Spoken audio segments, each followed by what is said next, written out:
One day in Paris in 1900, an emissary of a certain king entered a brothel in the French capital. She was acting on behalf of her employer, 64-year-old Leopold II. The girl he was after was Caroline Lacroix, just 16. It marked the beginning of one of Europe's most scandalous royal affairs, one that would make Lacroix Belgium's most hated woman, and a multi-millionaire in the process. So, let's explore her story. Although she is known primarily today as Caroline Lacroix, the woman who would become the Belgian king's mistress was actually born as Blanche Celia Josephine Delacroix on the 13th of May 1883 in the city of Bucharest in the Kingdom of Romania. Her father was a man named Jules Delacroix, while her mother was Catherine Josephine Sebille. The details of her early life are limited and have taken on a kind of mythical quality owing to what happened later in her life. One story claims that she was the 13th child of her parents. Others suggest that her father was a French diplomat posted to Bucharest at the time of Blanche's birth, while some describe him more modestly as a janitor at the French legation in the city. Other sources suggest that alongside his job, he engaged in opportunistic business ventures in Romania, a country whose petroleum wealth made it economically significant as Europe industrialized. Whatever the truth, it certainly seems the family didn't strike it rich. Blanche had to work as a barmaid in her youth, and by the end of the 1890s, when she was still just a teenager, she was working in a brothel. There she started going by the name Caroline. It was common enough in Belle Epoque Paris for someone in this line of work to use a pseudonym, and it wasn't long until she caught the attention of some very important figures. Evidently, Caroline had developed a reputation by 1900, when she was nearing her 17th birthday, and it was right around this time that Leopold II, King of the Belgians since 1865, was visiting the French capital. At the time, Caroline was the mistress of Antoine-Emmanuel Durieux, a former French military officer 18 years her senior. Durieux also acted as what we would effectively call a pimp today, someone who arranged for her to meet wealthy clients. They were an odd pair. Durieux had a gambling problem, and even though she was bringing in money, they were constantly behind on their bills, staying at the upmarket Élysée Palace in the capital. It was now that Leopold was visiting France, and heard about Caroline Lacroix. She was described as above average height, full-figured yet graceful, with a fine complexion and abundant chestnut hair.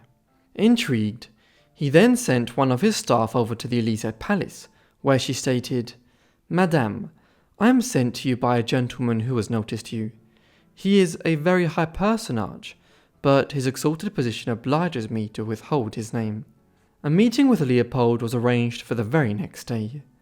According to Caroline's memoir, which she published decades later, she immediately became Leopold's mistress, as he invited her to travel with him to Austria after the first meeting, and an arrangement was reached whereby Durieux was paid off.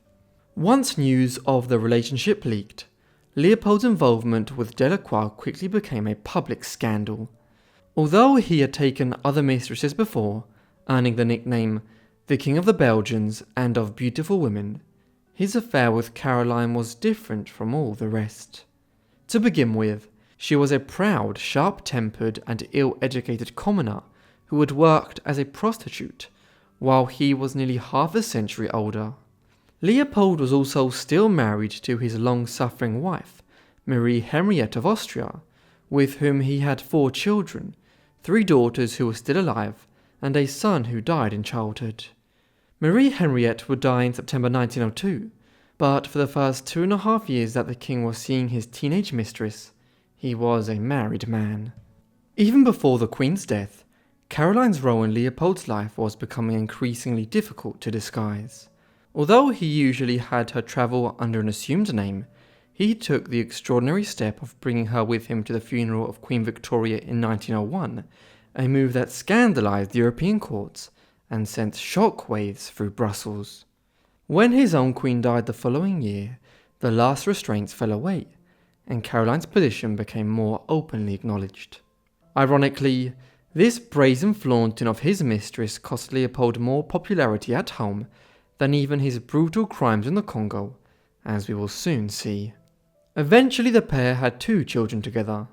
In February 1906, a son named Lucien Philippe was born. A second son, Philippe Henri, followed in October 1907. The birth of 2 sons complicated the relationship even further. Although they were born out of wedlock, Leopold's only son with his first wife had died in childhood, and since females could not succeed to the throne under Belgian law, he was tempted to recognize his sons via his relationship with Lacroix, so that one of his children could succeed him. In the end, he would never do this, and when he died in 1909, he was succeeded by his nephew Albert. There were persistent rumours in the years after his wife's death that Leopold had secretly married Caroline, a union that would have been scandalous even if she had not been a former courtesan nearly half a century younger than him. This is because such a union was considered a Morganatic marriage, which is a match between people of unequal social rank. While such marriages have become broadly accepted in the modern era, until the mid-20th century, royal spouses were expected to come from other royal houses or the highest aristocracy. Anything less was treated as a violation of dynastic convention, and was usually met with fierce opposition. These rumours reached a fever pitch in 1906, when newspapers all over the world began running stories that Leopold had married Caroline. For instance, just after Christmas 1906, the Star newspaper in New Zealand ran a profile of her entitled "The Morganatic Wife of the Ruler of Belgium."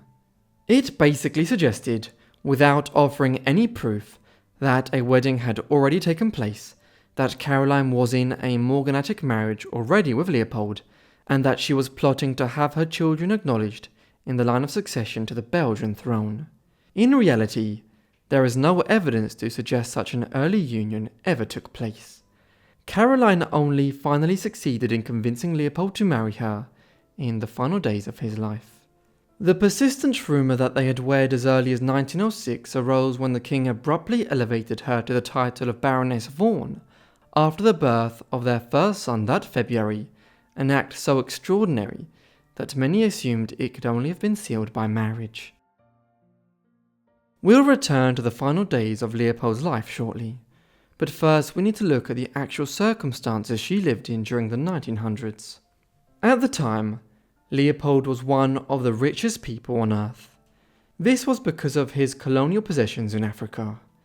At the height of the colonial scramble for Africa, Leopold had acquired control over the vast Congo region at the Congress of Berlin in 1884. Unlike countries like Britain, France, Germany and Italy, that were acquiring colonies across the continent at the time, the Congo did not become a colony of Belgium. Instead, it was a private fiefdom owned by Leopold personally. Over the next 24 years, he developed it intensely as a source of raw materials like rubber and ivory. Today, the full brutality of his reign has been exposed, revealing that Leopold had his private forces there engage in mass slavery and horrific actions to maximize his profits. In the process, he became immensely wealthy. In Belgium, Caroline soon became extremely unpopular once it became apparent that the immense wealth Leopold was extracting from the Congo was not enriching the nation, but financing his private life with a woman young enough to be his granddaughter. Caroline became the most visible beneficiary of this plunder, rewarded with a grand Brussels mansion staffed and furnished at royal expense, a palatial refuge on the French Riviera, Villa La Leopolda, and a seemingly inexhaustible flow of cash to satisfy her every whim as she shopped and travelled across Europe at the king's side. When she complained that her shopping trips in Brussels were being cut short because of the train schedule, the king simply had the express service delayed by an hour, ensuring a later departure from the city centre to Laeken, where her mansion stood on the outskirts of the capital. All of this was blood money though, raised on the back of the crimes Leopold's officials were committing in the Congo. As a result, she soon became known as the Queen of the Congo. By 1908, these crimes had become known in Europe, and the Belgian government took the colony off of him and placed it under its direct control. Despite all of the riches she acquired from her lover, Caroline continued to see her former pimp, Antoine Emmanuel Durieux.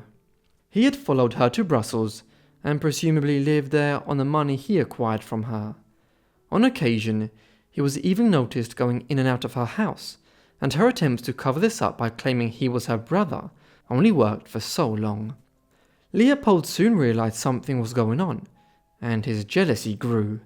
After confronting her, he ordered every visual obstruction between her house and his nearby palace to be torn down, so that he could look straight across the grounds and keep her, and anyone who dared visit her, under his constant watch. In early December 1909, Leopold became severely ill. Then, on the 12th of December, after years of refusing to do so, he finally married Caroline. He died 5 days later at 74 years of age and was succeeded by his nephew Albert. Controversy erupted immediately. Leopold had arranged his will and finances so that most of it was bequeathed to Caroline, or placed into trusts and shell companies for their 2 sons when they grew up. The exact amount remains unclear to this day, but it almost certainly ran into the tens of millions at the time, equivalent to roughly $1 billion or more in today's money. Leopold's relationship with his daughters from his first marriage had been strained for years, and they were left with about 6 million francs between them. This was only a small proportion of the vast wealth he had acquired from his appalling actions in the Congo, and in any event, this was basically granted to them via the Belgian state, rather than through Leopold's will. On his deathbed, the king had even refused to see his daughters, but Caroline was there when he died. Legal cases swelled from the moment of Leopold's death, as his daughters tried to acquire more of the estate. King Albert also tried to claw back some of what Leopold had left his long-term mistress. For instance, she was evicted from Villa La Leopolda on the French Riviera, which the new king of the Belgians requisitioned back into the possession of the Belgian crown. Caroline now became even more loathed by the Belgian public, and on at least one occasion, her carriage was pelted with stones in the streets of Brussels. Yet she appeared largely unmoved by the hostility, or her reputation. Instead, she married Durieux, who had been seeing her on and off over the 9.5 years she was Leopold's mistress. Strangely, after dragging out their peculiar clandestine relationship for nearly a decade, marriage proved its undoing. The union quickly soured, and they divorced in 1913. Caroline lived a lavish life after Leopold's death and her second marriage and divorce, despite the lawsuits and other impediments. She had inherited at least $7 million worth of his estate, and potentially more, a fortune in modern terms. She had several prominent suitors amongst the nobles of Western Europe, but she never remarried. Her younger son Philippe died in 1914, but her older son would live a long life down to 1984, with the title of Duke of Tervuren. Caroline's later life was relatively undramatic by comparison with the 1900s and 1910s. She lived a quiet, very comfortable existence. In a somewhat peculiar move, after the controversy around her had all died down and Europe had largely forgotten about her, she decided to have a memoir of her life produced in the 1930s. It was published in 1937 under the English title A Commoner Married a King, as told by the Baroness de Vaughan to Paul Fort. Historians have generally approached the contents of the memoir cautiously, as many elements of what Caroline related in her conversations with Fort might not have been accurate or were simply self-serving. She lived through the Second World War and died in the southwest of France on the 12th of February 1948 at 64 years of age. Thank you so much everyone for watching this video on Caroline Lacroix. I hope you found it interesting. Let me know what you thought of her life down below in the comments, and if you have any suggestions, also let me know down below in the comments. I hope you guys are subscribed and have notifications turned on to get all my videos as soon as I upload them. Anyway, that's all from me, so I'll see all of you in the next Forgotten Life. Thanks.